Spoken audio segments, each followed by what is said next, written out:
السلام علیکم ورحمۃ اللہ وبرکاتہ۔ بسم اللہ والحمد للہ والصلاة والسلام علی رسول اللہ وعلی آلہ وصحبہ ومن والاه، اما بعد۔ محترم حضرات و خواتین، رمضان المبارک کا استقبال ہم کیسے کریں؟ وہ کون سے آداب ہیں، طریقے ہیں جنہیں ہمیں رمضان المبارک کی آمد پر اختیار کرنے چاہیے؟ پچھلے درس میں ایک طریقہ بیان کیا گیا، اور وہ یہ کہ ہم رمضان المبارک کا استقبال اللہ تبارک و تعالی سے دعا کر کے کریں۔ یہ دعا کریں کہ اللہ تبارک و تعالی ہمیں رمضان المبارک کا مہینہ نصیب فرمائے، اور اس حالت میں رمضان المبارک کا ہم صحت کی حالت میں ہوں، تاکہ ہم زیادہ سے زیادہ اس ماہ مبارک سے فائدہ اٹھا سکیں اور پوری مستعدی کے ساتھ اللہ رب العالمین کی عبادت کر سکیں، اور اس طرح سے اس مہینے کی خیرات و برکات سے مستفیض ہو سکیں۔ آج کے اس درس میں ہم یہ جانیں گے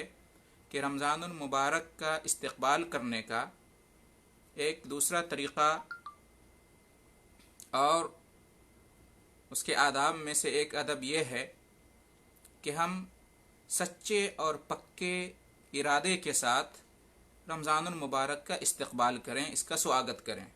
ہم اللہ تعالیٰ سے عہد و پیمان کریں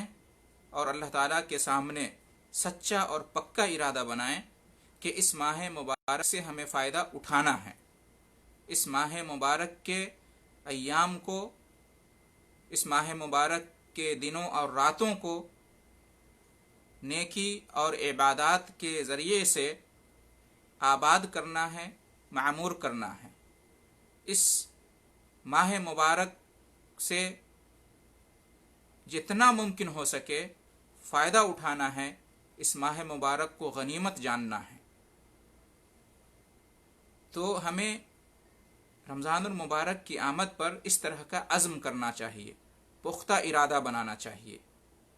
کہ ماہ مبارک آ رہا ہے تو ہم اس سے ضرور فائدہ اٹھائیں گے۔ ماہ مبارک آ رہا ہے تو ہم اس مہینے کو نیکیوں اور عبادات و بندگی سے معمور کریں گے، آباد کریں گے۔ اس ماہ مبارک کی کے اندر جو خیرات ہیں، برکات ہیں، رحمتیں، مہربانیاں ہیں، اللہ تعالیٰ کے انعامات ہیں، ہم ضرور ان کو حاصل کرنے کی کوشش کریں گے۔ تو اس طرح سے سچا اور پکا عزم اور ارادہ ہمیں بنانا چاہیے۔ اگر ہم اللہ رب العالمین کے سامنے آ کر اس طرح سے سچا اور پکا ارادہ بنائیں گے تو اللہ رب العالمین ہمیں توفیق دے گا کہ ہم اس ماہ مبارک سے خاطر خواہ فائدہ اٹھا سکیں۔ اللہ تعالی ہمارے لیے نیکی کمانے کا راستہ آسان کر دے گا۔ اس لیے قرآن مجید میں اللہ رب العالمین کا ارشاد ہے کہ فَلَوْ صَدَقُوا اللَّهَ لَكَانَ خَيْرًا لَهُمْ، اگر وہ اللہ تعالیٰ کے ساتھ سچے رہیں تو یہ ان کے لیے بہتر ہے۔ اور اسی طریقے سے قرآن مجید میں اللہ رب العالمین نے فرمایا وَالَّذِينَ جَاهَدُوا فِينَا لَنَهْدِيَنَّهُمْ سُبُلَنَا، جو ہمارے راستے میں مجاہدہ کرتے ہیں، جد و جہد کرتے ہیں، محنت کرتے ہیں، کوشش کرتے ہیں، ہم اس کے لیے اپنا راستہ آسان بنا دیتے ہیں، آسان کر دیتے ہیں۔ تو معلوم یہ ہوا کہ اگر ہم واقعی چاہتے ہیں کہ اس ماہ مبارک سے ہمیں فائدہ حاصل ہو، اس ماہ مبارک کی برکتوں سے ہم مستفیض ہو سکیں، تو ضروری ہے کہ ہم اللہ رب العالمین کے سامنے عہد و پیمان لیں، سچا عزم، ارادہ اور پکا اور پختہ ارادہ بنائیں کہ ہمیں اس ماہ مبارک میں نیکی کرنا ہے، اس ماہ مبارک میں اللہ کی عبادت کرنی ہے، اس ماہ مبارک میں اللہ تعالیٰ کی اطاعت و فرما برداری اور بندگی کرنی ہے۔ اور یہی وجہ ہے کہ جیسے ہی رمضان المبارک کی آمد ہوتی ہے تو اعلان کیا جاتا ہے اللہ رب العالمین کی طرف سے کہ یا باغی الخیر اقبل، اے خیر بھلائی اور نیکی کے چاہنے والے، اے خیر بھلائی اور نیکی کی تلاش کرنے والے، آگے بڑھ، پیش قدمی کر۔ یہ اللہ رب العالمین کی طرف سے منادی کرائی جاتی ہے جیسے ہی رمضان المبارک آتا ہے۔ اللہ رب العالمین کی طرف سے یہ آفر دیا جاتا ہے، تو ہمیں چاہیے کہ ہم اس دعوت کو قبول کریں، سچے دل سے،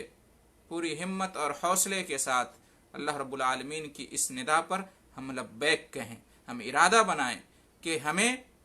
اجر و ثواب کمانا ہے اس ماہ مبارک کے اندر، ہمیں اس ماہ مبارک کے اندر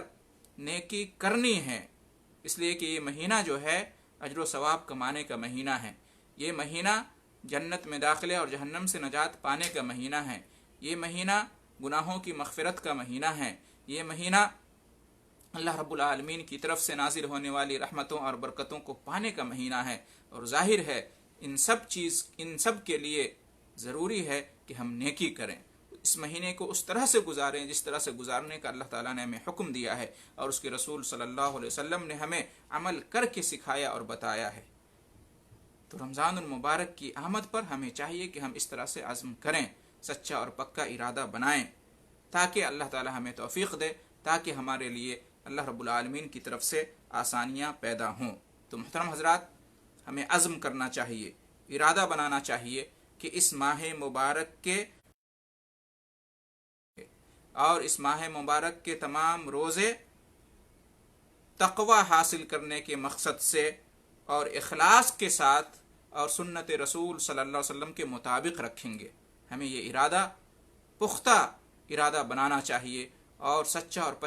پکا عزم رکھنا چاہیے۔ یہ ماہ مبارک آ رہا ہے، یہ روزہ رکھنے کا مہینہ ہے، اس ماہ مبارک کا روزہ رکھنا فرض ہے، تو ہم ضرور روزہ رکھیں گے اللہ کے حکم کی تعمیل میں، اور اس لیے روزہ رکھیں گے تاکہ روزہ رکھنے کا جو مقصد ہے تقوی اور پرہیزگاری کا حصول، اللہ تعالیٰ کے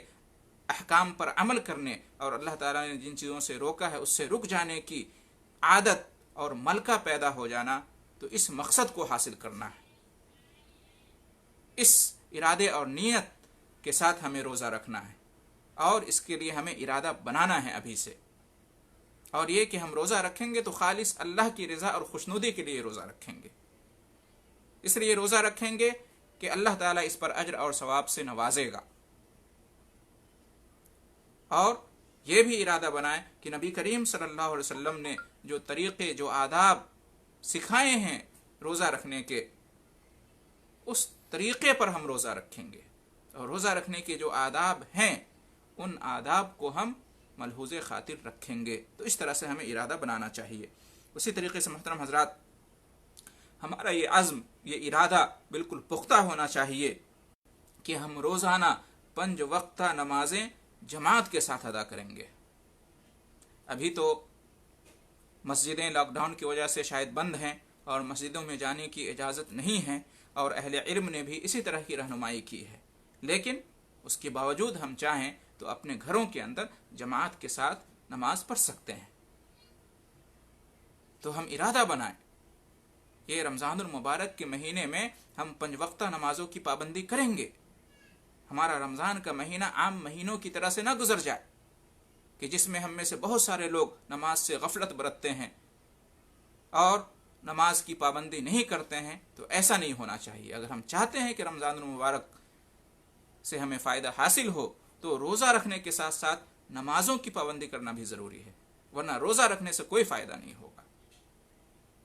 اور جماعت کے ساتھ ہم نماز پڑھنے کا اہتمام کریں۔ ابھی اپنے گھروں میں نماز پڑھنی ہے مصلحت کی وجہ سے، تو اپنے گھر میں ہی جماعت کے ساتھ نماز پڑھنے کا اہتمام کریں۔ اسی طریقے سے محترم حضرات، ہمیں یہ عزم اور ارادہ بھی کرنا چاہیے کہ ہم 5 وقت کی نماز ادا کرنے کے ساتھ ساتھ سنن اور نوافل ہیں نمازوں کے اندر، ان کی بھی ہم پابندی کریں گے۔ فرض نماز سے پہلے اور بعد میں جو سنت راتبہ ہیں، 12 رکعت نماز جس کو سنت مؤکدہ کہتے ہیں، ان کا بھی اہتمام کریں گے۔ ظہر سے پہلے 4 رکعت، ظہر کے بعد 2 رکعت، اور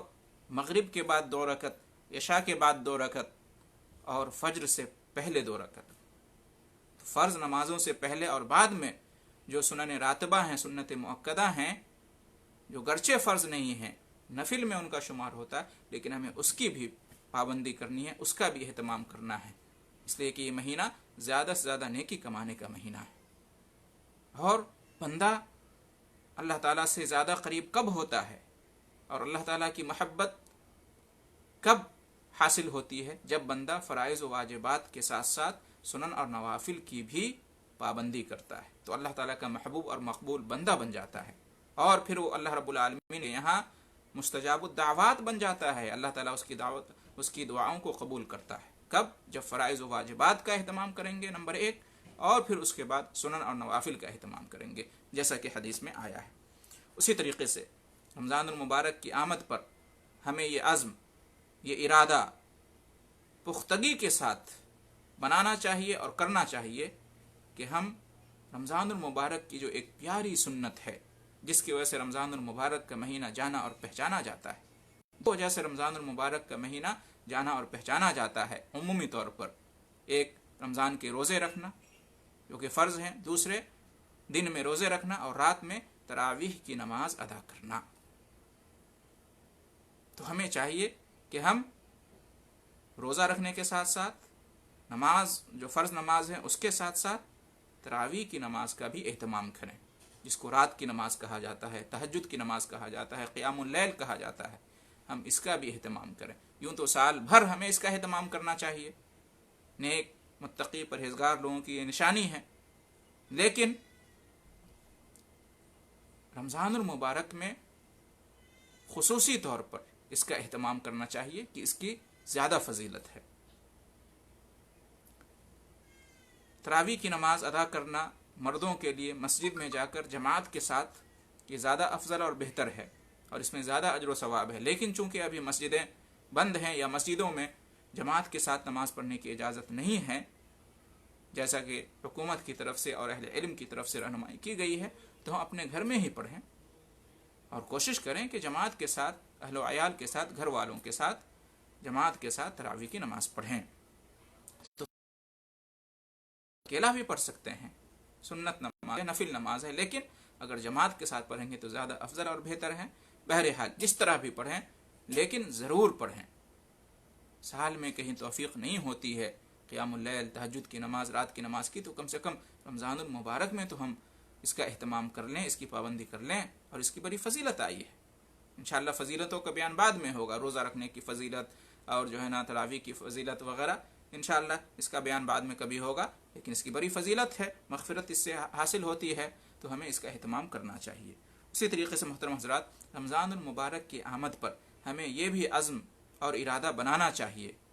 اور پکا اور سچا ارادہ بنانا چاہیے کہ رمضان المبارک قرآن مجید کا مہینہ ہے، قرآن مجید کے نازل ہونے کا مہینہ ہے، لہٰذا ہمیں چاہیے کہ اس ماہ مبارک کے اندر زیادہ سے زیادہ قرآن مجید کی تلاوت کریں اور اس میں تدبر کریں، قرآن مجید کو ہم پڑھیں بھی، اس کی آیتوں کو، سورتوں کو، اور اس کے معانی اور مفاہیم کو بھی جاننے کی کوشش کریں، اس کے پیغامات کو بھی ہم جاننے کی کوشش کریں، اور جہاں تک ہو سکے اس پر عمل کرنے کی کوشش کریں، اس سے نصیحت حاصل کرنے کی کوشش کریں، غور و فکر کریں اللہ تعالیٰ کی آیتوں میں، اللہ تعالیٰ کے احکامات میں، اس لیے کہ رمضان کا مہینہ قرآن کا مہینہ ہے۔ قرآن زیادہ سے زیادہ ہمیں پڑھنا چاہیے، اور رمضان المبارک میں ایک بار نہیں کئی بار ہمیں کوشش کرنی چاہیے کہ ہمارا قرآن مجید جو ہے نا ہم ختم کریں، بار بار ختم کریں۔ نماز کے اندر بھی، تراویح کے نماز میں بھی اگر ہو سکے تو ختم کریں، نہیں تو ہمیں چاہیے کہ ہم یوں ہی نماز سے باہر قرآن مجید کی تلاوت کریں، بیٹھیں اور قرآن مجید کی تلاوت کریں، خوب قرآن مجید کی تلاوت کریں، اس میں تدبر کریں، اس لیے کہ یہ مہینہ رمضان المبارک کا مہینہ قرآن کا مہینہ ہے، قرآن کی تلاوت کا مہینہ ہے۔ اس ماہ مبارک میں قرآن مجید نازل ہوا تھا، اس ماہ مبارک میں نبی کریم صلی اللہ علیہ وسلم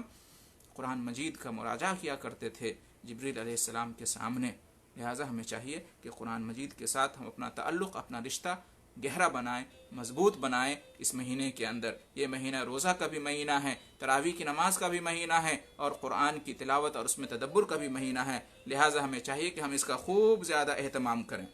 اسی طریقے سے محترم حضرات، بند کرو اس کو، موبائل کو. احمد، ایمن،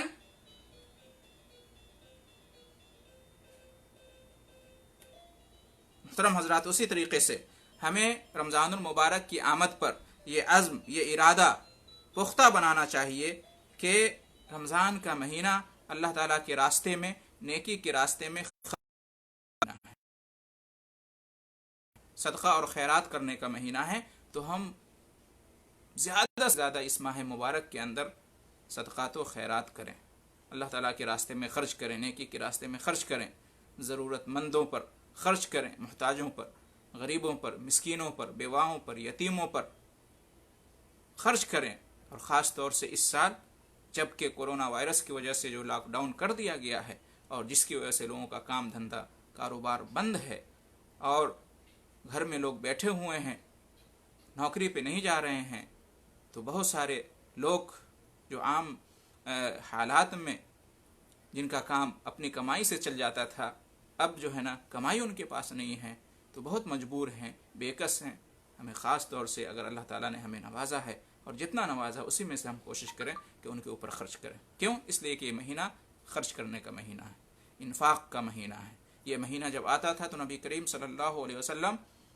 بہت زیادہ خرچ کرتے تھے اللہ کے راستے میں. تیز ہوا جو چلتی ہے آندھی طوفان کی طرح، اس سے بھی زیادہ تیزی کے ساتھ آپ صلی اللہ علیہ وسلم اس مہینے میں اللہ کے راستے میں، نیکی کے راستے میں خرچ کیا کرتے تھے. یوں تو ہمیشہ خرچ کرنا چاہیے، نبی کریم صلی اللہ علیہ وسلم بھی سال بھر خرچ کرتے تھے، لیکن رمضان میں زیادہ خرچ کرتے تھے. ہمیں بھی چاہیے ہمیشہ خرچ کریں، لیکن رمضان میں ہم زیادہ ہی خرچ کریں، اس لیے کہ یہ مہینہ صدقات اور خیرات کا بھی مہینہ ہے. دل کھول کر نیکی کے راستے میں خرچ کریں. مدارس والوں کو ہم نہ بھولیں، اس لیے کہ رمضان المبارک میں لاک ڈاؤن کی وجہ سے چندہ کے لیے جو مولوی حضرات شہروں اور ملکوں کا دورہ کیا کرتے تھے، شاید اس بار سفر نہیں کر سکیں گے، تو اس کا منفی اثر پڑے گا. لہٰذا ضرورت ہے کہ ہم اہل مدارس کی اور ان لوگوں کی جو مسلمانوں کی دینی تعلیم و تربیت کا اہتمام کرتے ہیں اور دعوت و اصلاح کا اہتمام کرتے ہیں، دعوتی مراکز جو ہیں، دعوتی سینٹرز جو ہیں، ان کی بھی ہم امداد کریں، اور پچھلے سالوں سے زیادہ کریں، اس لیے کہ انہیں اس سال زیادہ ضرورت ہے. یہ بھی نیکی کے راستے میں خرچ کرنا ہے، اللہ کے راستے میں خرچ کرنا ہے. تو یہ مہینہ خرچ کرنے کا مہینہ ہے، اس لیے ہمیں عزم کریں. رمضان المبارک کا مہینہ آ رہا ہے تو ہم خوب خرچ کریں گے. اسی طریقے سے محترم حضرات، ہم یہ عزم کریں، ارادہ کریں کہ روزے داروں کو ہم افطار کرائیں گے، اس لیے کہ روزے داروں کو افطار کرانا یہ بھی ایک عظیم نیکی ہے، اور روزے داروں کو افطار کرانے کا اجر و ثواب روزہ رکھنے کے برابر ہے. ہم اگر کسی روزے دار کو افطار کرائیں گے تو جتنا اجر و ثواب اس کو روزہ رکھنے کا ہے، اتنا ہی اجر و ثواب ہمیں اس روزے دار کو افطار کرانے پر ملے گا. تو ہمیں اس کی بھی کوشش کرنی چاہیے، اس کا بھی اہتمام کرنا چاہیے. روزے دار کو افطار کرانے میں ہمارا کتنا جائے گا؟ ہم جو کرتے ہیں اسی میں سے کچھ جو ہے نا روزے دار کو بھی افطار کرا دیں. خاص طور سے ایسے روزے دار جو کہ جن کے بارے میں ہم جانتے ہیں کہ ان کا دسترخوان زیادہ بھرا ہوا نہیں ہوتا ہے. آس پاس میں جو ایسے ضرورت مند حضرات ہیں جو روزہ رکھتے ہیں، لیکن جس طرح سے ہمارا دسترخوان سجا اور بھرا ہوا ہوتا ہے شاید ان کا نہ ہوتا ہو. تو ہمیں چاہیے کہ اس طرح سے ہم ان روزے دار کو افطار کرائیں تو انشاءاللہ ڈبل ثواب ملے گا. ایک تو عام افطار کرانے کا ثواب، امیر کو کرائیں، غریب کو کرائیں. دوسرے یہ کہ آپ اگر چن کر غریبوں کو کرائیں گے تو زیادہ اجر و ثواب ملے گا، صدقے کا بھی اجر و ثواب انشاءاللہ ملے گا. اسی طریقے سے محترم حضرات، ہمیں عزم کرنا چاہیے، ارادہ کرنا چاہیے، رمضان المبارک آ رہا ہے تو ہم رات و دن خوب اللہ تعالیٰ کا ذکر کریں گے. صبح شام کے اذکار، اور اسی طریقے سے سونے جاگنے، گھر کے اندر آنے، گھر سے باہر نکلنے، بیت الخلاء جانے، بیت الخلاء سے نکلنے، کھانے پینے، تمام چیزوں کے اذکار ہیں، دعائیں ہیں، ان تمام دعاؤں کا اہتمام کریں، اور ویسے بھی بیٹھ کر اللہ رب العالمین کا ذکر کریں، اللہ رب العالمین کی حمد بیان کریں، اللہ رب العالمین کی تسبیح بیان کریں، اللہ رب العالمین کی بڑائی بیان کریں، اللہ رب العالمین کا ذکر کریں، کلمہ خوب پڑھیں لا الہ الا اللہ۔ تو اس طرح سے ہم اللہ تعالیٰ کا خوب ذکر کریں اور خوب اللہ رب العالمین سے دعائیں بھی کریں، اور اللہ رب العالمین سے خوب اپنے گناہوں سے توبہ اور استغفار کریں۔ یہ بھی بہت ضروری ہے، اللہ رب العالمین کا ہم خوب ذکر کریں اور خوب اللہ رب العالمین سے دعائیں کریں، اور خوب اللہ رب العالمین کے سامنے آ کر توبہ کریں، استغفار کریں۔ رمضان المبارک کا مہینہ جو ہے نا، اس کا بھی مہینہ ہے، ذکر کرنے کا مہینہ، دعا کرنے کا مہینہ، توبہ اور استغفار کرنے کا مہینہ۔ اسی طریقے سے محترم حضرات، اس ماہ مبارک کے استقبال میں جو عزم اور ارادہ کرنا ہے، اس میں یہ بھی داخل ہوتا ہے کہ انسان اس ماہ مبارک میں عمرہ کو جانے کا اہتمام کرے اور عمرہ کرنے کی سعادت حاصل کرے۔ شاید امسال ممکن نہیں ہے، اس لیے کہ باہر کے لوگوں کے لیے عمرہ بھی بند ہے اور عمرے کا سفر جو ہے نا بند ہے لاک ڈاؤن کی وجہ سے، تو شاید امسال اس پر نہ عمل ہو سکے، لیکن یہ ہے کہ یہ بھی رمضان المبارک کے استقبال میں داخل ہے کہ اس ماہ مبارک میں آدمی کوشش کرے کہ عمرے کی سعادت پالے، اس لیے کہ اس ماہ مبارک میں عمرہ کرنے کا جو اجر و ثواب ہے وہ حج کے برابر ہے، بلکہ نبی کریم صلی اللہ علیہ وسلم کے ساتھ حج کرنے کے برابر ہے۔ تو امسال نہیں تو آئندہ، اور جب بھی اللہ تعالیٰ توفیق دے اور ضرور اس کے لیے آدمی کوشش کرے، محنت کرے، تو اللہ تعالیٰ آسان کر دیتا ہے۔ تو یہ بھی جو ہے نا اس رمضان میں تو نہیں، دیگر رمضانات میں استقبال کرنے کا ایک طریقہ ہے اور اس کے آداب میں داخل ہے کہ آدمی کو اگر استطاعت ہے تو عمرے پہ جائے اور حج کا ثواب کمائے۔ اسی طریقے سے محترم حضرات، یہ عزم اور ارادہ کریں رمضان المبارک کی آمد پر کہ اس مہینے کے آخری عشرے میں، اس مہینے کے جو آخری 10 دن اور راتیں ہیں، اس میں ہم کیا کریں گے؟ جاگیں گے، راتوں کو جاگیں گے، شب بیداری کریں گے، اکثر و بیشتر اوقات رات کے ہمارے اللہ تعالیٰ کے ذکر اور عبادت میں گزریں گے، قرآن کی تلاوت میں گزریں گے، توبہ اور استغفار میں، اللہ کے ذکر میں گزریں گے، اللہ کی بندگی میں گزریں گے۔ یہ بھی ہمیں عزم اور ارادہ کرنا چاہیے، اس لیے کہ یوں تو پورا رمضان خیر و برکت اور مغفرت کا مہینہ ہے، لیکن اس کا جو آخری مہینہ ہے، آخری جو عشرہ ہے، آخری جو 10 دن اور راتیں، اس کی زیادہ فضیلت ہے، اس لیے کہ اس میں جو ہے نا شب قدر بھی ہے جو 1000 مہینوں سے بہتر ہے، تو ہمیں اس کا اہتمام کرنا چاہیے۔